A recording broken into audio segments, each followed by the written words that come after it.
नहमदहु व नुसल्ली व नुसल्लिमु अला रसूलिहिल करीम अम्मा बाद फ़ाऊज़ु बिल्लाहि मिनश शैतानिर रजीम बिस्मिल्लाहिर रहमानिर रहीम।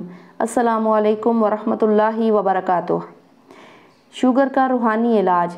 मौजूदा दौर में तकरीबन हर घर में शुगर का मरीज़ पाया जाता है, लेकिन अब शुगर के मरीज़ों को परेशान होने की ज़रूरत नहीं है।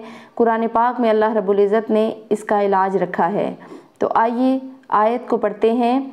आप मेरे साथ पढ़िए, दोहरा लीजिए इसको। मैं कोशिश करूँगी कि हर लफ्ज़ को 2 मरतबा अदा करूँ ताकि आपको अच्छे तरीके से इसकी समझ आ जाए और आप भी अच्छे तरीके से अदायगी कर सकें।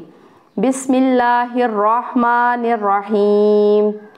रब्बी अदखिलनी मुदखला सिद्क़िन व अखरिजनी मुखरज सिद्क़िन वजअल्ली मिन लदुनका सुल्तानन नसीरा।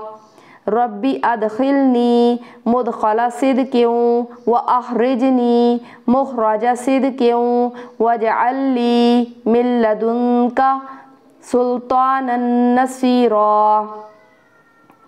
अब आपने इसका तरीक़ाकार जान लेना है, और वो ऐसे है कि 2.5 माह तक बिला नागा 3 मरतबा सुबह और शाम ये दुआ पढ़कर पानी पर दम करके पिया करें।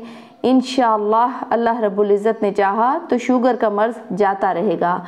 और ये बहुत सारे लोगों का आजमाया हुआ नुस्खा है, बहुत ही बेहतरीन वजीफ़ा है, बहुत ही मुजर्रब वजीफ़ा है। अल्लाह रब्बुल इज़्ज़त आप सबको हर तरह की बीमारी से शिफा अता फ़रमाए। व आखिर दवाना अनिल हम्दुलिल्लाहि रब्बिल आलमीन।